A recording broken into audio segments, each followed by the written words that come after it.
My precious brothers and sisters and friends, I welcome all of you to the presence of God and in the name of Jesus Christ. I welcome you to receive God's blessings. Today I am going to talk to you on an important topic. This is my topic. God calls zeros.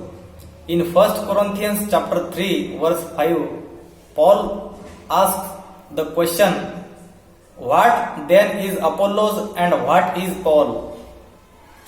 We would reply that Paul was a mighty apostle of the Lord, who had raised the dead, established many churches, and even written scripture. But he says of himself, what is Paul? A servant. That was his opinion of himself until the end of his life. No wonder Paul never fell by the wayside. The moment we begin to think of ourselves as anything other than servants of others, we have begun to backslide.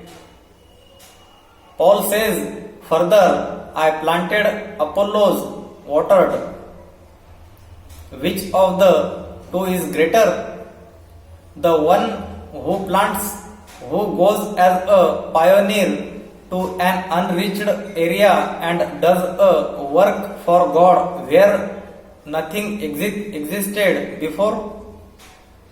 Or the one who comes along later and waters the plant through the teaching of God's word and encouragement and builds the believers into a body? The answer is neither. Both are nothing, says Paul, verse 7. Both are zeros. Only God who caused the plant to grow is everything. Paul considered himself a zero until the end of his life, and so God could use him till the end of his life. God was everything to Paul. The Lord needed a donkey once to speak to Balaam. He needed a donkey at another time to ride into Jerusalem. And he has need of donkeys even today for his purposes. Who are we then?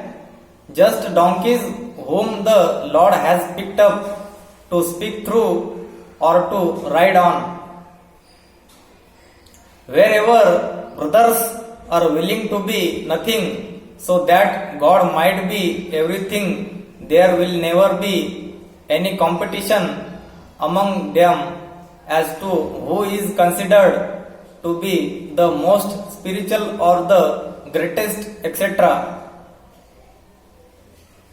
Whenever a person tries to project himself as the leader of a group, God will put him on the shelf. It is true that every church must have leaders, but the leader is someone whom God selects. And if God gives another brother the grace to be recognized by the others as their leader, we should be quick to humble ourselves and accept that fact.